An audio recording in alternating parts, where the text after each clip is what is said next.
শ্রমিক বিরোধী শ্রম কোড বাতিল সহ একাধিক দাবিতে উত্তাল ত্রিপুরা। 10 আগস্ট দেশব্যাপী ধর্মঘটের সমর্থনে বিক্ষোভ দেখালো ত্রিপুরা গ্রামীণ শ্রমিক ইউনিয়ন। বিক্ষোভকারীদের অভিযোগ, নতুন শ্রম কোড শ্রমিকদের অধিকার ও সামাজিক সুরক্ষার ক্ষেত্রে একাধিক সমস্যা তৈরি করতে পারে। তাই শ্রমিক স্বার্থে শ্রম কোড বাতিলের দাবি জানানো হয়েছে। শুধুমাত্র শ্রম কোড বাতিল নয়, শ্রমিকদের বিভিন্ন দাবি দেওয়া নিয়েও সরব হন আন্দোলনকারীরা।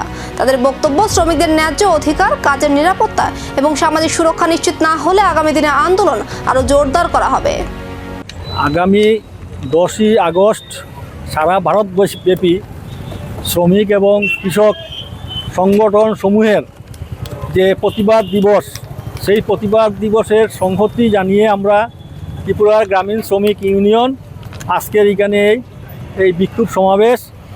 এবং এই 10ই আগস্টের যে মূল বিষয়, কেন্দ্রীয় সরকারের যে শ্রম কোড, শ্রমিকদের যে দীর্ঘদিনের আন্দোলনের যে ফলে 8 ঘন্টা কাজ এবং বিভিন্ন। আজকের বিক্ষোভ কি শুধুই প্রতিবাদের শুরু? 10 আগস্টের ধর্মঘটে শ্রমিকদের শক্তি কতটা প্রকাশ পায়, এখন সেদিকেই নজর।